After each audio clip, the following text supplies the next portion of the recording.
Hey, it's TDA and welcome back to episode 4 of this perfect ratio run. Today we will focus on the item you will need more than any other, and that is Mark III belts. But before we do that, I just like to say thanks to everyone that gave feedback on the first few episodes. It's extremely useful to me to know what you guys are thinking, and I'm honestly amazed by the amount of people that have been tuning in. And I've been giving some great feedback by you guys, so yeah. Thank you, thank you, thank you. And of course, it's never too late to leave a comment or like or subscribe, so please do. I do read all comments and try to reply to all of them, so please join in. Now, one last thing to do before we go into today's build, and that is naming our planet.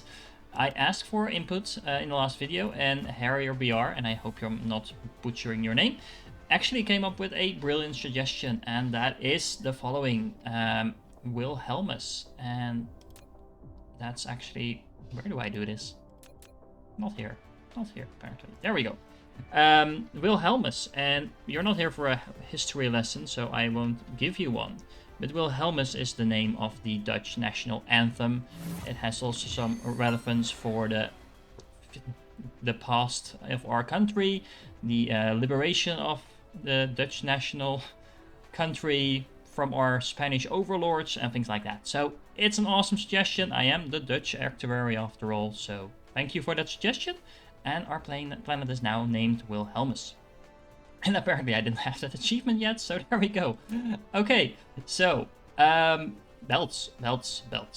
Now, I've been working a little bit on how to present these builds to you guys, and I think I found a nice compromise. So I kind of prepared the build in advance. I will walk you through it. It speeds things up, but we can still build it together, so you don't have to watch me think about every single step that I take.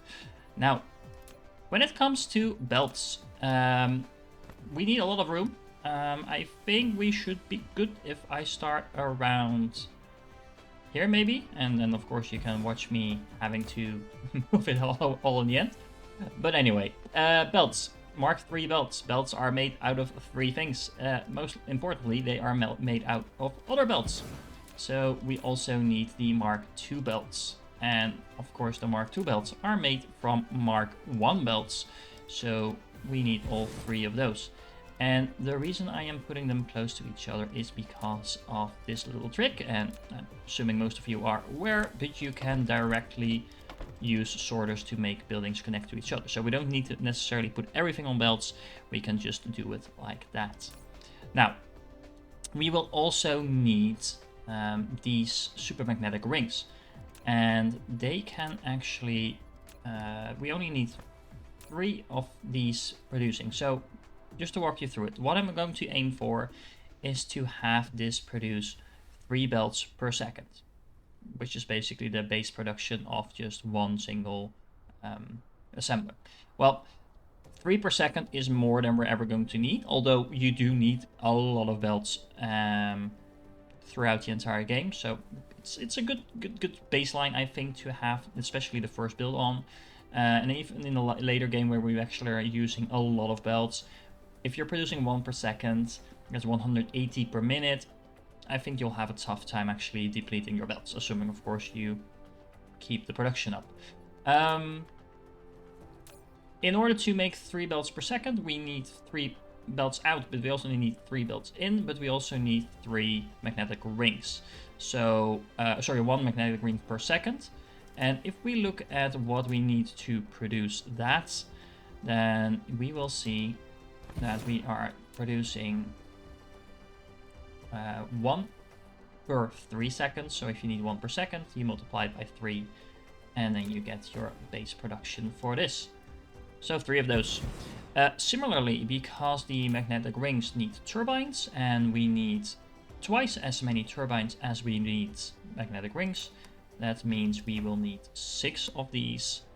And I think that if we put them something like this, that should work. And of course we do want to align them, which they are not. Apologies for that. Like so. Okay, so that takes care of that. Actually, I'm wondering... Yeah, I put them 1 square too far out, so let me remove that and try again. And do it like that. And remember, if you press tab when you're building, you can easily space them out. Now, we will need a few more things because, of course, we need to set these 2 turbines. So let me quickly do that. And what we need other than turbines is quite a few things. So let me start with the turbines first, because turbines in turn need engines, and we need twice as many engines as we need turbines. So once again, we need to double up on this, and these actually do need to be 2 apart. So we need twice as many, and we want to have, I think, 2 between here. Not like that, like so.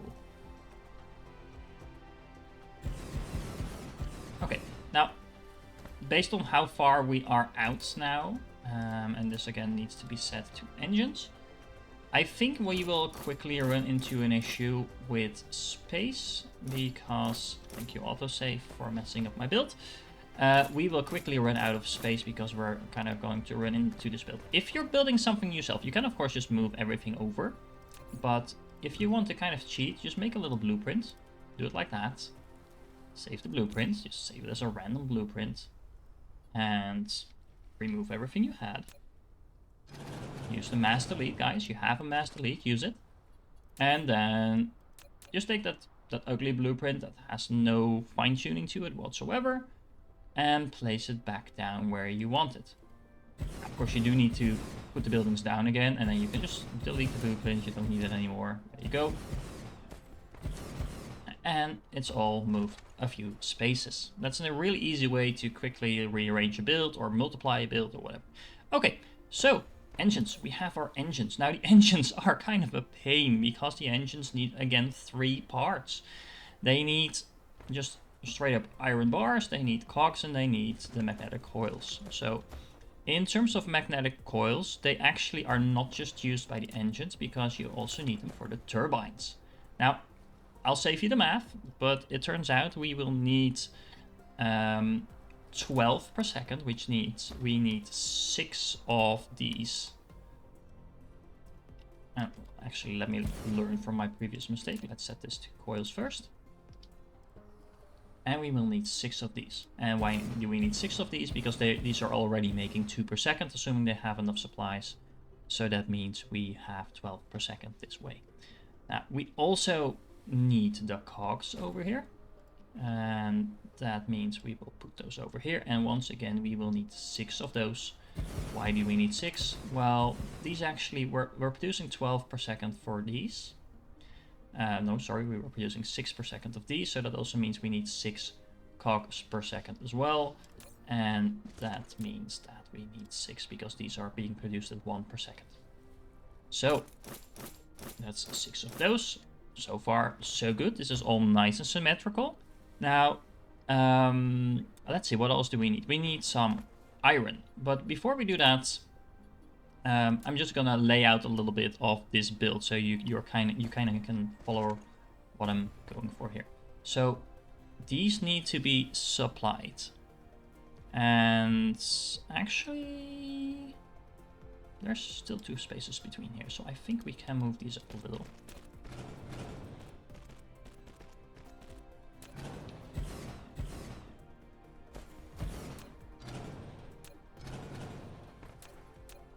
I did just say you could do this easier, but with a few buildings like this, it shouldn't be too big of a problem.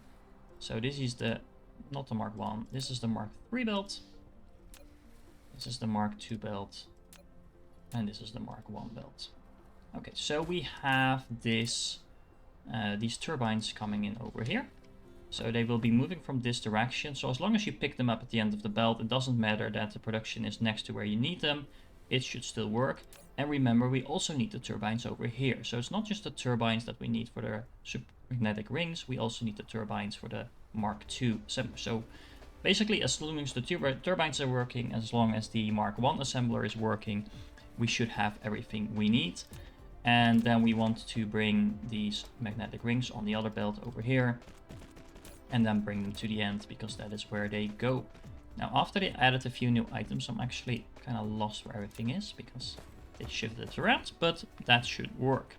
Okay, now we're actually we have 2 rows of these engines being produced over here, and what we're going to do is we are going to space them out a little like this, and I do have to check how far. Yeah, there we go. And we are going to do that like that. We can remove that one, of course. So these engines are going to be put on this belt like this, all the way around, and that means that all the engines go on this belt and are then transported to the turbine production over here. Now, what else do we need? We also need some coils, and we are producing those here. And we are going to take them like this, take them down here, and then take them all the way around, because they need to be going into the engines, because they need the coils here, but they also need to go into the turbines along with the engines. So we have enough production to fill an entire belt. I am working again under the assumption that I already have the Mark III belts. Once this is done, I will have Mark III belts in production. Initially, the build won't be optimal, but it's just going to be a matter of like a few minutes for the thing to work. Then we have enough belts and we simply upgrade all the belts, and then it's working like intended. So don't stress too much about not having the Mark III belts when you're producing this, because obviously this only produces 6 per second, and we're going to be wanting to put more on this belt, but we'll simply have to upgrade it once we have the first few items. Okay, so we have the coils over here. So now what else do we need? We also need... Actually, no, I actually did this wrong. My apologies. This belt is fine, by the way, but we are going to bring the magnetic coils from this direction, because we also need to bring in the cogs, and the cogs will be going on this one. And I like, when I'm building these things, I do like to kind of mark these belts, and you can use the memos for that, so you kind of know what goes on which belt. I haven't actually hooked anything up to the belts yet with sorters. I am also not going to do that live on this build, because of course adding all the sorters is not the most interesting thing. But this does show you what goes where in that way, so you can replicate it easier when you're doing it yourself. And of course there will be blueprints after this. Okay, so now we have most of this stuff. So we have the coils, we have the cogs, but we also need the iron. But we haven't actually put up the iron production just yet. Now what we're going to do, and I'm just going to quickly put in a few belts over here to mark out the space. What we're going to do is we are actually going to need quite a lot of iron. Actually, I just need to map this out a little further. Let me check something like this. This might not be entirely correct, but we can adjust it later on. Okay, so I'm going to be putting in 6 over here. Then I leave 1 space. I'm going to put another 6 over here. And then we are going to need a lot of other stuff. I'm actually going to temporarily take down this belt. Also take down this power. And that of course will break both my line as well as my power down there. As you can see, it's now empowered, the miners, but we'll fix that in a moment because we simply need more room. Because we don't just need 6, but we actually need 15. Now bear with me for a moment. Then we need 1, 2, and we need some more. So I'm gonna put 9 more over here. There we go. And then I'm gonna walk you through that. So we need a lot of iron for this build. So this is all going to be iron production. And we will need 9 over here. And this is going to be serving several purposes. We will need some iron for the magnetic coils, for the engines and stuff like that. But we're also going to need some iron, for example, for the Mark I belt over here that also needs cogs. So we will need to have some production down there as well. All in all, that means we will need 21 smelters making iron. And that just shows you, if you want to optimize your production, how much base materials you actually need. So it's not strange that if you're not doing a raw to end product build like I'm doing now, that if you're just progressing through the game, you're adding new constructions to your game, you will find that you are actually running out of some products really fast. And I'm not sure why I just did it the lane way, so this is a faster way of copying the recipes. I'm sorry about that. Yeah, so this will mean that we are making some nice production in terms of iron. Now the iron is going to go on this belt, this top belt over here. Why? Because that means I can wrap it around like this and then have it go in here and then all the way through. We can make this one a little longer as well, because again, this needs iron, but also the cogs need iron. And this one actually does not need iron, but what this does need is the magnets. So we have the magnets over here as well. What we're going to do is this is going to go up and around like that, around like that. Now we have the magnets over there. Now, of course, that's not just working like intended if we don't do this belt, because this belt will just be filling in from two sides. But we also have these magnets being produced all the way down here, and we can easily fix that. We do have to be a little aware of the production of our iron. So the outer belt here is iron. So what we will do is we will bring this all the way up there. So this, and again, I'm just going to mark it so I don't mess up myself. Is the magnets over here. And then we also do need some production, which is actually the production from these 6 smelters in terms of iron over here. So there we go. Now I am running low on energy, which is not good, because now my drones will stop working. Okay, so now we have these 18 iron melters over here supplying the iron up here. That should be enough to cover the cogs, and that should be enough to cover the engines over there. Okay, now that also covers the magnets, because all the magnets need to go into the magnetic coils, but the magnetic coils themselves also need some copper, and we will be producing them nice and clean over here. We'll be bringing them up there, and of course that means we need some more smelters, and we will put, and that's very nicely aligned like that. We will need 6 of them, and we will put them down like here. I almost feel like Bob Ross at the moment, playing a little happy cloud over here. There's no mistakes, just happy little accidents. I have nowhere near the soothing voice that Bob Ross has, so apologies about that. But anyway, that solves our copper, and of course we do need to supply the copper, so we need another belt coming in. We would probably want to do that something like this. And of course, we also need to supply this with iron ore. Now you might be wondering, TDA, this is a whole lot of smelters for just one belt. Is this gonna work? The answer is yes, this is going to work. You can fit 30 normal smelters, and by normal smelters I mean 1-to-1. You can fit 30 on a Mark III belt, because that gives you 30 inputs per second. So if you have 30 smelters on the belt, that will drain the entire belt. And again, perfect ratios. So these, normally if you just put in 30, that should work. It's actually going to be a little bit easier to do it in this way, because the magnets are actually not producing in a 1-to-1 speed. They only need 1 per 1.5 seconds, so we'll actually have a little surplus supply over here.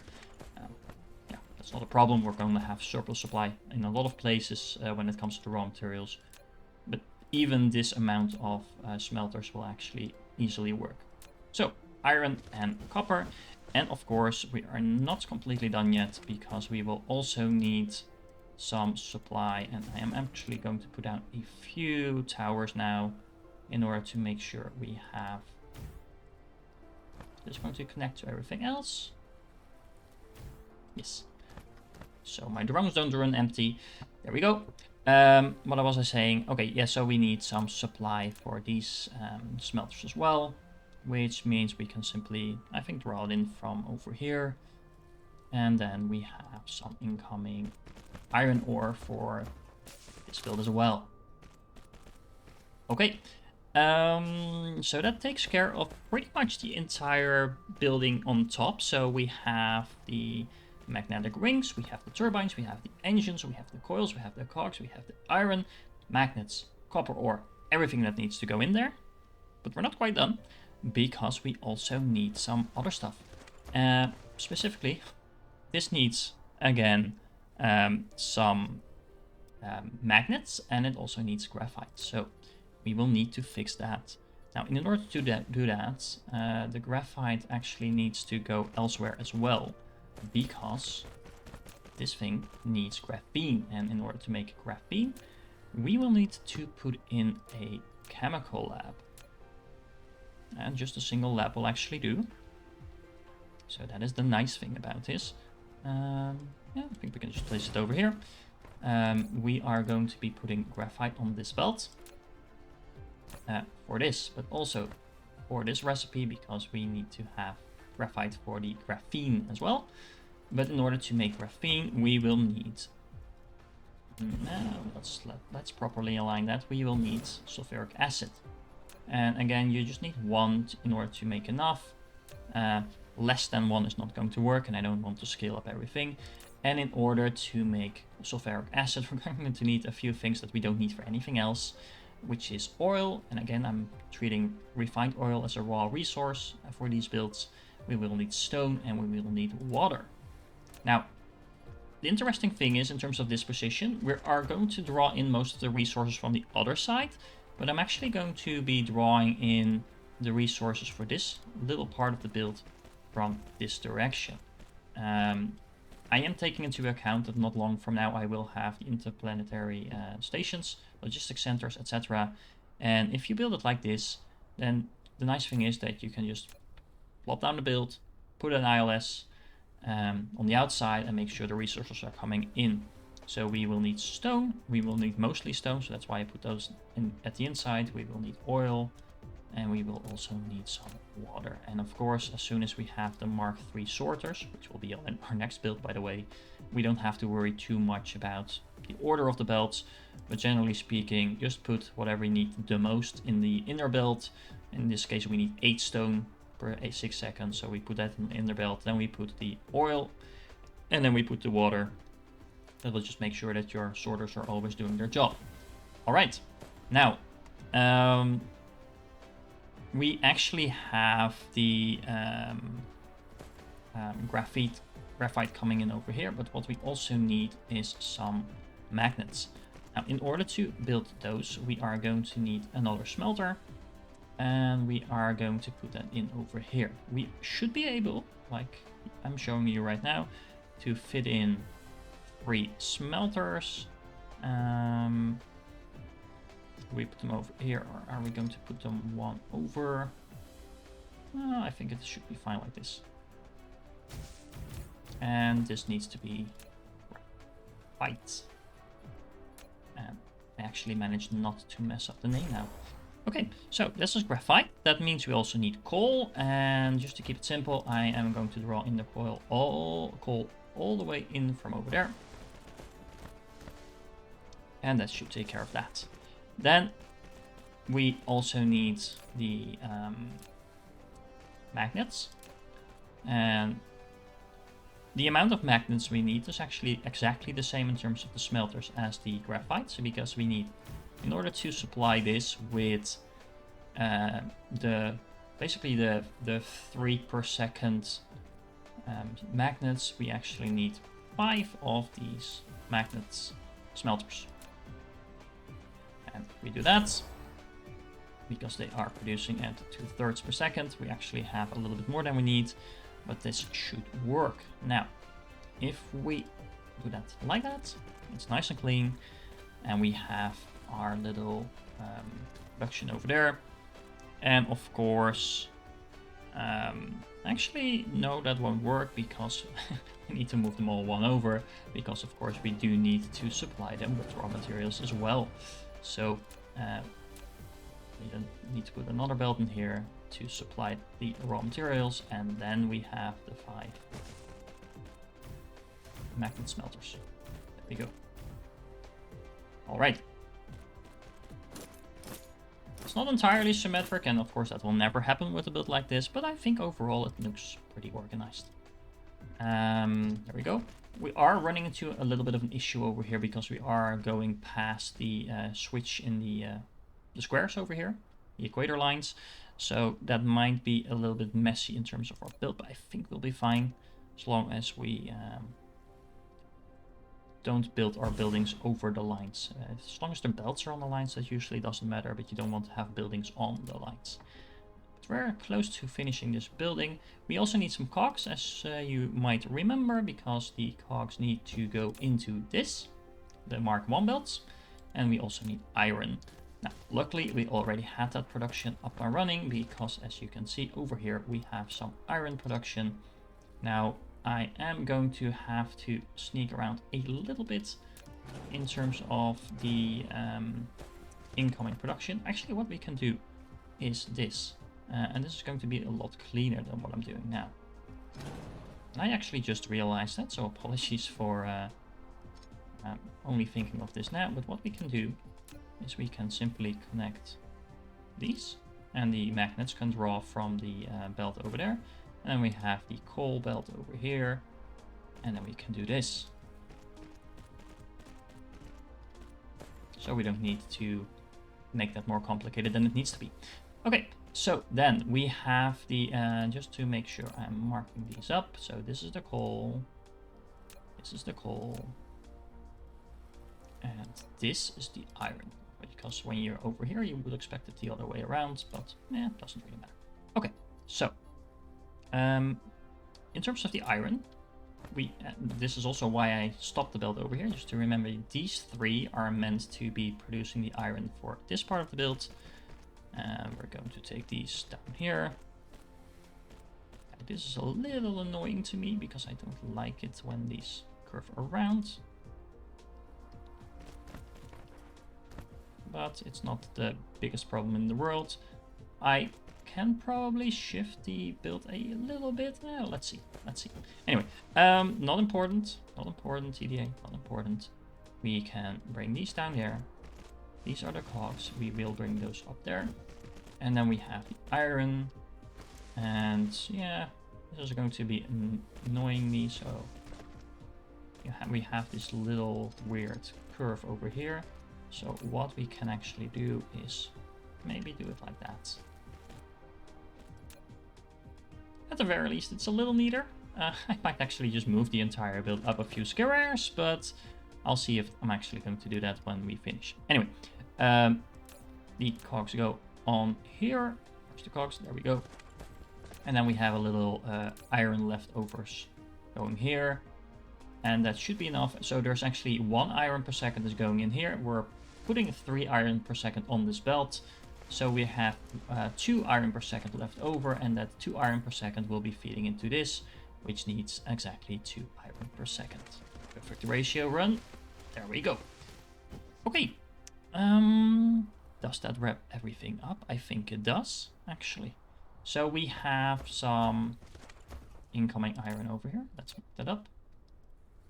Now, the interesting thing that happens now over here is that you will need 2 belts of iron. We will need 1 belt of coal and a belt of copper, which means we already have 1, 2, 3 items being imported over here, and we have 3 items being imported over there for the chemical lab part of this equation. That means we need 6 raw materials overall, and of course that means that 1 ILS will never be enough, which again I thought was a good reason to split this up. Because if you split it up, you will need 2 ILS anyway, and that should easily cover everything you need. You could actually, in that case, use the same ILS that you are probably going to use late game to send these across the universe. And you have the belts coming out here. You can feed them into the ILS. you can import these 3 items, and then you even have 1 space left to request warpers straight into your ILS in order to make sure you actually supply your entire universe with it. Now, I think all in all, pretty nice build. It's not powered yet, we will do that off screen. But all in all, I think this looks pretty symmetric, pretty nice, pretty slick, nothing, no spaghetti anywhere, nice layout, etc. Of course, we do need some foundations to be put in. We need to put these belts back in working order, and we need to power everything. We need to hook everything up to sorters. I'll do that off screen, and then in a moment, let's meet back over here for the conclusion. Hey, welcome back, and I did it. I hooked everything up, I put in the foundations, and look at this beautiful facility. As you can see, the last thing I hooked up was the acid production over here, so it's slowly producing acid, slowly producing some graphite. As you can see, it's actually producing more than we need, because the bottleneck is not the graphite, it's pretty much everything else.